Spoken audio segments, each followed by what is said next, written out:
الحمد لله رب العالمين والصلاة والسلام على سيد المرسلين وعلى آله وصحبه أجمعين. أما بعد فأعوذ بالله من الشيطان الرجيم. بسم الله الرحمن الرحيم. وما أصابكم من مصيبة فبما كسبت أيديهم. صدق الله العظيم. معزز سامعین کرام، بہت ہی دیر سے ہم اور آپ ان علماء کی باتوں سے مستفید ہو رہے ہیں. ابھی ہمارے اور آپ کے سامنے بڑی قیمتی باتیں آئی ہیں.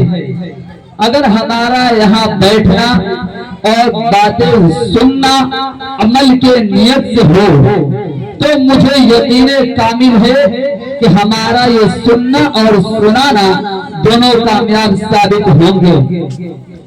ابھی حافظ صاحب ہم لوگوں کے سامنے بڑی اچھی باتیں کر رہے تھے کہ وحدانیت کی شروعات کیسے ہوئی اور نبی کا وجود ہوا. جب نبوت ملا تو کیا منظر تھا. توحید کے بعد نبی پاک علیہ السلام کے ساتھ لوگوں نے کیا سلوک کیا. پھر علی امام صاحب بڑی قیمتی باتیں کر رہے تھے کہ شادی عبادت کیسے ہوگی اور شادی عبادت ہے تو لوگوں نے اس کو جہنم کا ٹکٹ خریدنے کا ذریعہ کیسے بنا لیا. میں باتیں کروں گا ان معصوم بچوں کے تعلق سے جو اس میلاد کی محفل میں بیٹھے ہوئے ہیں، لیکن ایک سچ ہے اور بڑی حقیقت ہے. مجھے یقین ہی نہیں بلکہ میں قسم کھا کر بھی اس بات کو کہہ سکتا ہوں، اتنا کامل یقین ہے مجھے کہ ہم لوگوں کے جانے کے بعد اسی مائک اور ڈی جے کے اندر انہی اپلیٹر صاحب سے اسی مائک اور ڈی جے کے اندر گانے بجائے جائیں گے اور شریعت کا جنازہ نکالا جائے گا. ایک یہ ہوتا کہ نہ علماء کی باتیں ہوتی، نہ قرآن و حدیث کی باتیں ہوتی، نہ اللہ اور اس کے رسول کی باتیں ہوتی، اور نہ یہ گانا بجتا نہ ڈی جے آتا. لیکن میلاد کے نام پر یہ ڈی جے منگوا کر، اللہ اور رسول کے نام پر یہ ڈی جے منگوا کر، پھر اس میں دین کی باتیں کروا کر، پھر ان علماء کے جانے کے بعد اسی ڈی جے کے اندر گانے بجا کر ان معصوم بچوں کے مستقبل کو بگاڑا جاتا ہے، انہیں نچنیا اور بجنیا بنایا جاتا ہے. یاد رکھیے کہ ہمارا رول ماڈل سلمان خان، شاہ رخ خان نہیں ہے. ہمارا رول ماڈل جناب محمد رسول اللہ صلی اللہ علیہ وسلم ہے، جن کی بدولت آج پوری انسانیت کو، پوری دنیا کو، پورے معاشرے کو سر اٹھا کر چلنے کا حق ملا ہے. اور انہی کے سفارش کے بدولت انشاءاللہ کل قیامت کے دن ہم کامیاب ہوں گے. لیکن ان معصوم بچوں کو اللہ اور اس رسول کے دین کی بات بتانے کی بجائے اسی مائک کے اندر، اسی ڈی جے کے اندر گانے بجا کر ان کے مستقبل کو بگاڑ دیا جاتا ہے، ان کو نچنیا اور بجنیا بنا دیا جاتا ہے. پھر بعد میں ماں باپ شکایت کرتے ہیں کہ میری اولاد میری کہنا نہیں مانتی. ارے تم نے اپنے اولاد کی پرورش کیسے کی ہے؟ تم ذرا اپنے آپ پر غور کرو کہ تم نے کیا کیا ہے اولاد کے ساتھ. تو نے تو اسے گانا بجانا سکھایا ہے، اسے ڈانس کرنا سکھایا ہے، اسے ناچنا سکھایا ہے. کیا تو نے اسے قرآن و حدیث کی باتیں سکھائی ہے؟ کیا تو نے اس نے دین کی تعلیم دی ہے؟ کیا تو نے اس کے رسول اللہ قال الرسول قال اللہ کا فرمان سکھایا ہے؟ نہیں سکھایا ہے. اگر تم اپنے اولاد کو دین کی باتیں سکھاتے تو تمہاری اولاد تمہاری کہنا مانتی. آج لوگ پریشان حال ہیں، کوئی اپنی اولاد سے پریشان حال ہے تو کوئی اس نازک حالات سے پریشان حال ہے کہ پوری دنیا کے اندر مسلم قوم سسک رہی ہے، پوری دنیا کے اندر مسلمانوں کو ذبح کیا جا رہا ہے، مسلمانوں کو پریشان کیا جا رہا ہے، اسے مٹانے کی، دنیا سے ختم کرنے کی ناپاک سازش سے ہو رہی ہے. میں پوچھنا چاہتا ہوں کیا اس دنیا کے اندر مسلمانوں کے سوا اور قومیں نہیں ہے؟ لیکن مسلمانوں نے اپنے آپ کو گناہوں کے اندر مبتلا کیا ہے، آج مسلمان کن گناہوں کے اندر مبتلا نہیں ہے؟ آج مسلمان نماز نہیں چھوڑتا، آج مسلمان روزہ نہیں چھوڑتا، کیا آج مسلمان ایک دوسرے کے خون کا پیاسا نہیں ہے؟ کیا آج مسلمان اپنے پڑوسی کا حقوق ادا کرتا ہے؟ کیا آج ایک بھائی اپنے بھائی سے نفرت اور ایک بہن اپنی بہنوں سے نفرت نہیں کرتی ہے؟ کیا آج ایک باپ کے اپنی اولاد سے اور ایک اولاد کے اپنے باپ سے اپنے والدین سے شکایت نہیں ہے؟ آج مسلمانوں کے اندر کون سی گناہ نہیں ہے؟ مجھے بتائیے، کیا مسلمانوں کے اندر چوری نہیں ہے؟ ارے مسلمان تو اتنا بڑا چور ہو چکا ہے کہ مسجدوں کے اندر سے چپل بھی چوری ہو جاتے ہیں۔ بتائیے مجھے ان کے اندر کون ایسی گناہ ہے جو موجود نہیں ہے؟ آپ نہیں بتا سکتے۔ انہی گناہوں کی وجہ سے، انہی گناہوں کی نحوست کی وجہ سے آج پوری دنیا کے اندر مسلم قوم پریشان ہے۔ کیا یہ شریعت کا جنازہ نہیں نکالنا ہے کہ ایک مسلمان گانے بجائے، ڈی جے بجائے، ناچ گانے کی تعلیم دے؟ یہ شریعت کا جنازہ نکالنا نہیں ہے تو کیا ہے؟ کیا یہ مسلمان کے کردار کے خلاف نہیں ہے کہ مسلمان جھوٹ بولے؟ کیا یہ مسلمان کی عادت ہے کہ مسلمان نمازیں چھوڑے؟ کیا یہ مسلمان کا شیعہ ہے کہ مسلمان ایک دوسرے کو تکلیف پہنچائے؟ کیا یہ مسلمان کی خصلت ہے کہ مسلمان ایک دوسرے سے بغض رکھے، عداوت رکھے؟ ارے پہلے زمانے میں مسلمانوں کے کردار ایسے ہوتے تھے کہ اگر سڑک پر چلتے لوگوں کو اگر کوئی دقت دینے والی، تکلیف دینے والی چیز مل جاتی، اگر کوئی ٹوڑا کرکٹ پتھر مل جاتا تو لوگ یہ تصور کرتے تھے کہ شاید اس راستے سے کوئی مسلمان نہیں گزرا ہے، اگر کوئی مسلمان گزرا ہوتا تو یہ ٹوڑا راستے میں نہ پڑا ہوا ہوتا۔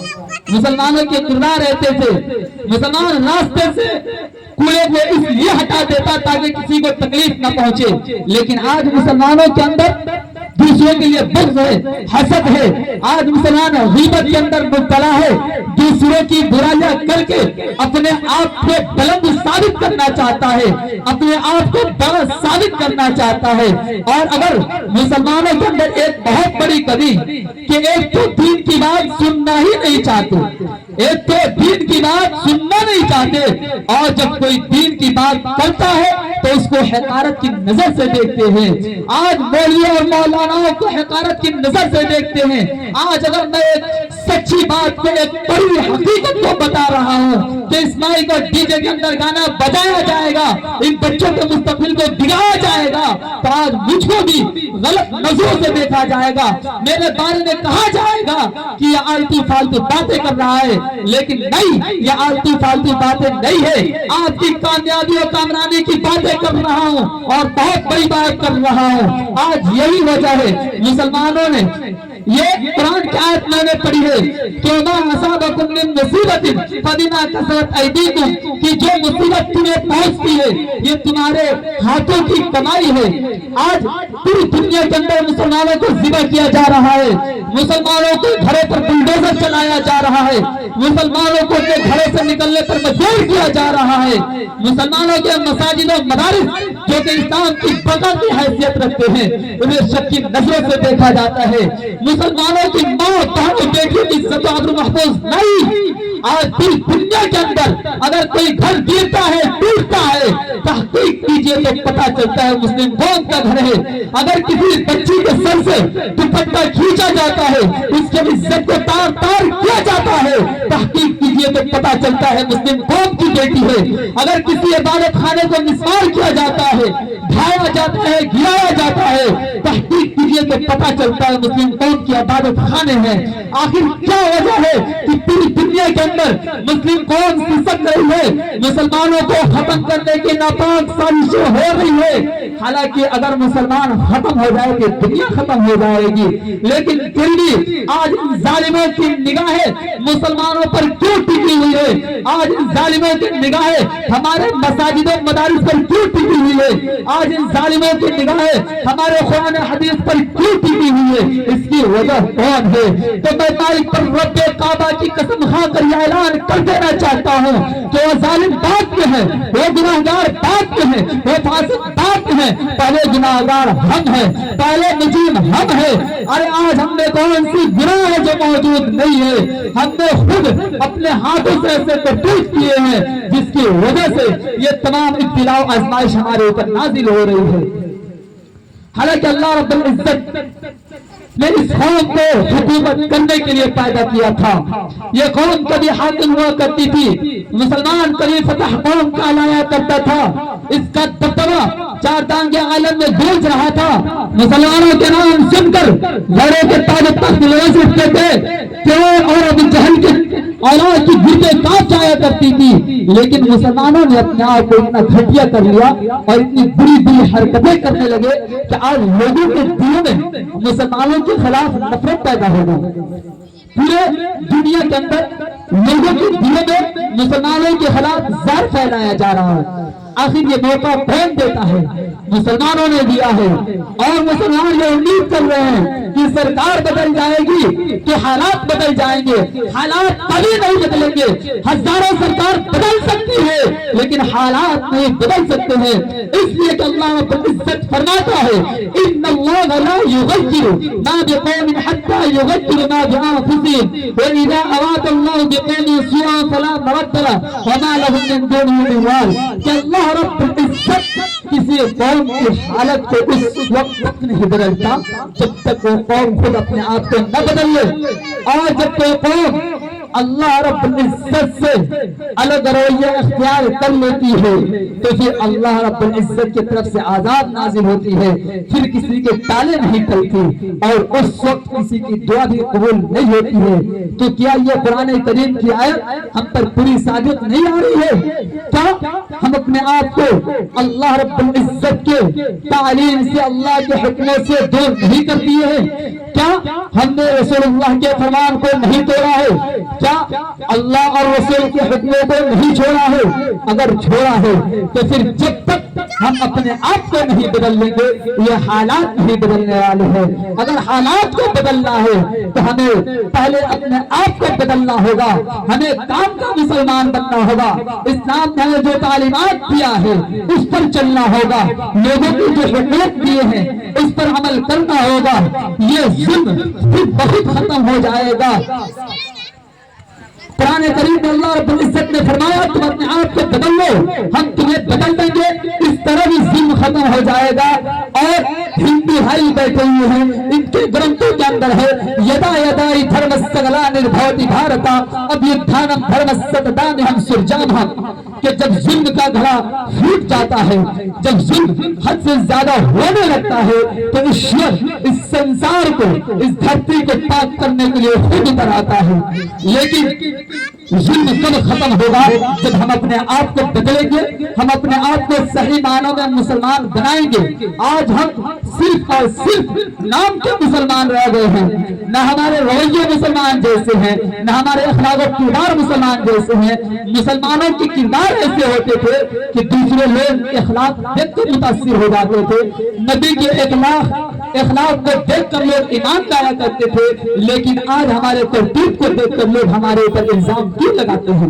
ہم نے اپنے آپ کو گندا کر دیا، ہم نے غیروں کے طور طریق کو اپنے گلے سے لگا کر اپنے آپ کو مسلمان ثابت کیا، اور ہم اپنے آپ کو خوش نصیب سمجھتے ہیں۔ ہمارے اخلاق اچھے نہیں ہیں، ہمارے تعلیم اچھے نہیں ہے، افسوس سب افسوس، کیا ہم جو کارنامے کرتے ہیں اللہ کے رسول نے ہم کو اسی کی تعلیم دیا ہے؟ کیا اللہ کے صحابہ نے، رسول اللہ کے صحابہ نے ہمیں اسی کا درس پڑھایا تھا؟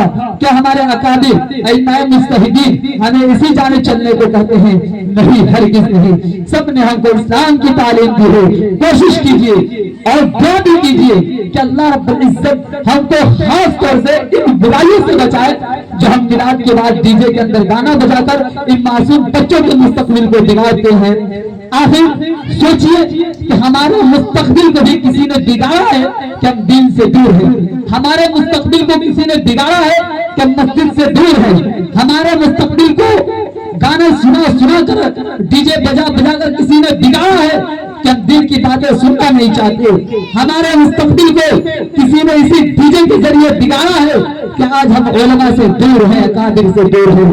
دعا کیجئے کہ اللہ رب العزت ہم کو اس گناہ سے بچنے کی توفیق عطا فرمائے, اور جتنی جگہ بھی یہ برائیاں ہو رہی ہیں ہر جگہ سے یہ برائی کو ختم ہونے کی توفیق عطا فرمائے. اور دعا کیجئے کہ اللہ رب العزت اس میلاد میں جتنی باتیں کہی گئی ہیں اس پر عمل کرنے کی توفیق عطا فرمائے. آمین. وآخر دعوانا ان الحمدللہ رب العالمین.